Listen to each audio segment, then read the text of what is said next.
One of my activities, apart from neuroscience, is to write articles for magazines, and this is one of the magazines that I write articles for.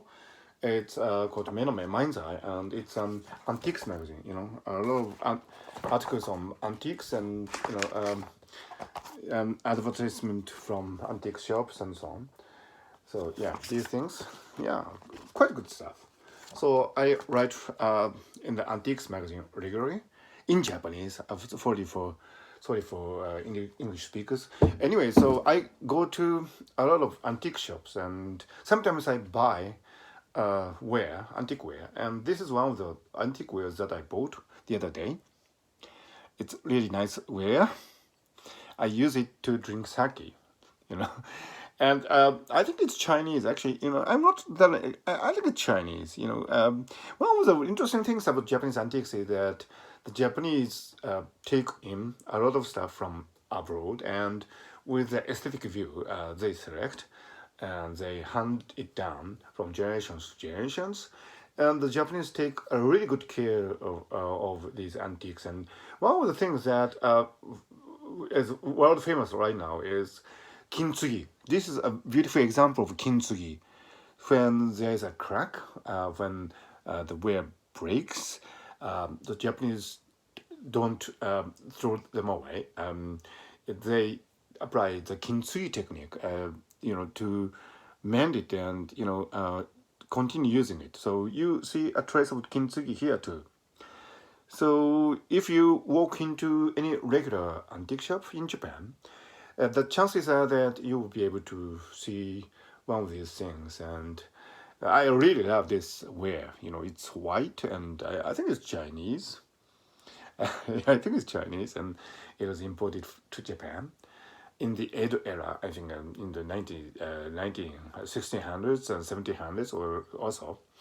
And it's here. So because people have handed this down from generation to generation, like this. So, and I really love the way they applied the kintsugi technique to this wear. Look at how delicately it's done.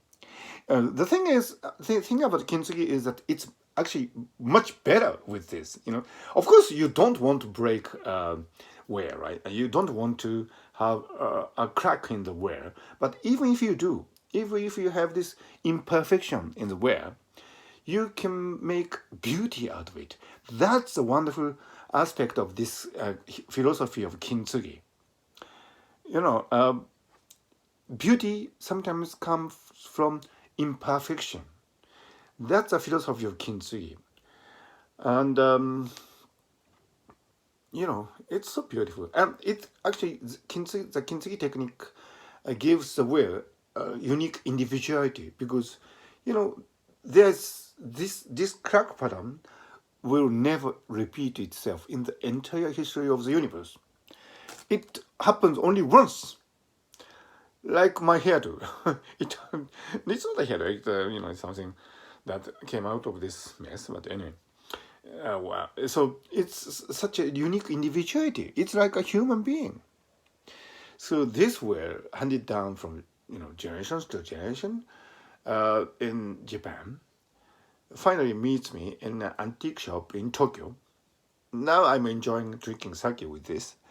And, it's so wonderful that one individual, me, meeting another individual this way. Hello, where have you been? Who have taken care of you? Although these people are presumably long deceased, their spirit continue to live on in a beautiful form. Thank you for this wonderful craftsmanship of kintsugi. Kintsugi is the thing. Kintsugi is the future. Kintsugi is a beautiful example of the philosophy of life that has been nurtured in this country.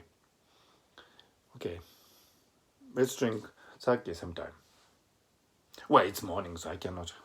But in the evening, probably I will drink sake with this.